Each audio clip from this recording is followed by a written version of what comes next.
Assalamu alaikum. Here in this video, we're going to discuss about one of the most important topic of accounting, and that is accrual and prepayment.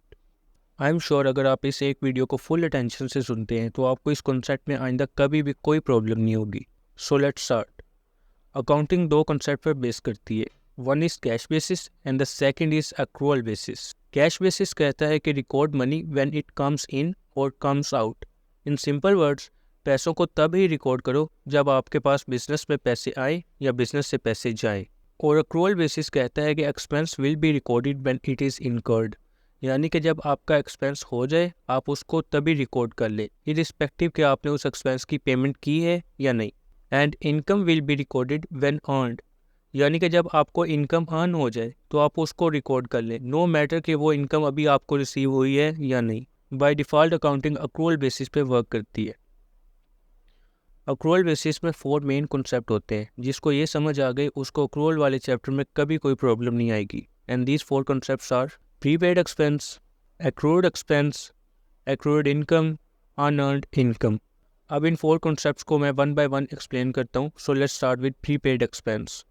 Word prepaid पर गौर करें तो simple meaning यही है कि pre पहले, paid expense, यानी कि when expense is paid in advance.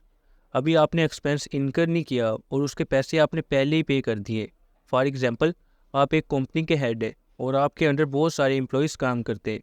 तो अगर आप at the start of month से जनवरी के स्टार्ट में ही एम्प्लॉयज़ को उनकी सैलरी की पेमेंट कर देंगे तो उसको प्रीपेड एक्सपेंस कहेंगे कि अभी एम्प्लॉयज़ ने जनवरी के महीने का काम तो किया नहीं है और आपने पैसे पहले ही दे दिए. ये होता है एडवांस देना और इसी एडवांस को हम कहते हैं प्रीपेड एक्सपेंस. अकाउंटिंग में इसकी नेचर होती है करंट एसेट.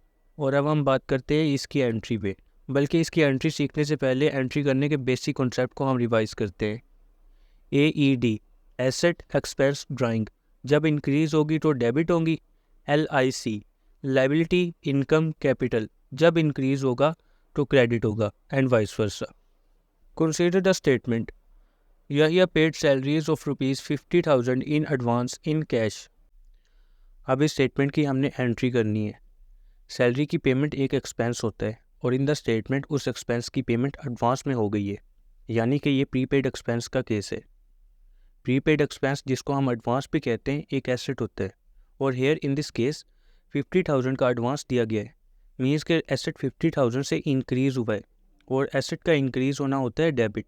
तो प्रीपेड एक्सपेंस जो कि एडवांस होता है वो डेबिट हो जाएगा और पेमेंट कैश में अगर हुई है तो कैश कम हो जाएगा और कैश एक एसेट होता है और एसेट का कम होना होता है credit. So the crux is while doing the entry of prepaid expense, prepaid expense debit होगा और कैश या बैंक क्रेडिट होगा. Now let's discuss the second concept and that is accrued expense. It is the case when expense is incurred but not yet paid. accrued meaning in Urdu is like जो हो चुका हो. accrued expense का मतलब हुआ कि ऐसा खर्चा जो हो चुका हो बट आपने अभी तक उसकी पेमेंट ना की हो, like salaries and wages that have not yet been paid. आप इसी स्टेटमेंट को कंसीडर करें और हम इसकी एंट्री करते हैं. पेमेंट ऑफ सैलरी एक एक्सपेंस होता है. सैलरी देनी है तो एक्सपेंस इंक्रीज़ होगा और एक्सपेंस का इंक्रीज़ होना होता है डेबिट. और एक्सपेंस तो हो चुका है मगर अभी तक उसकी पेमेंट नहीं हुई तो हम पर एक लाइबिलिटी इंक्रीज़ हो जाएगी, जिसको अकाउंटिंग की लैंग्वेज में accrued एक्सपेंस कहते हैं और लाइबिलिटी का इंक्रीज़ होना होता है credit. So the crux is expense debit होगा और accrued एक्सपेंस क्रेडिट होगा while doing the entry of accrued expense. अब हम बात करते हैं हमारे थर्ड कॉन्सेप्ट accrued इनकम की. Income earned but not yet received is called accrued income. एक टीचर अपनी सर्विसेज प्रोवाइड करता है in a school for the month of April और उसको अप्रैल में प्रोवाइड की गई सर्विसेज पर सैलरी मिलनी है मई में. At the end of April teacher ने सर्विसेज प्रोवाइड कर दी हैं जिसकी वजह से उसने स्पेसिफिक मंथ की इनकम अर्न कर ली है बट उसको रिसीव नहीं हुई. इसको हम कहेंगे accrued इनकम. इसको हम रिसीवेबल भी कहते हैं और रिसीवेबल एक एसेट होता है, तो accrued इनकम की नेचर हुई asset. Now coming to last concept, unearned income. It is the case when the income is received but not earned. इसको हम एडवांस इनकम भी कहते हैं, यानी कि इनकम को अपनी जो आपकी सैलरी है उसको एडवांस में ले लेना. और ये एक लाइबिलिटी होती है कि अभी आपने सर्विसेज प्रोवाइड नहीं की लेकिन आपको उसके पैसे मिल गए, तो अब इस बात के पाबंद हैं आपके, आप उस इनकम के बदले में काम करके देंगे. अब रही बात इसकी एंट्री की, तो हमें एडवांस मिल गया है लाइक पैसे मिल गए हैं तो एसेट इंक्रीज हो जाएगा, और एसेट का इंक्रीज होना होता है डेबिट। सो कैश डेबिट हो जाएगा और अनअर्न्ड इनकम नेम की लायबिलिटी बढ़ जाएगी, और लायबिलिटी का बढ़ जाना क्रेडिट होता है। आई होप इस वीडियो ने आपकी अक्रूवल एंड प्री पेमेंट की तमाम डिफ़िकल्टीज सॉल्व कर दी होंगी। अपना बहुत सारा ख्याल और मुझे दुआओं में याद रखिएगा। अल्लाह हाफिज़।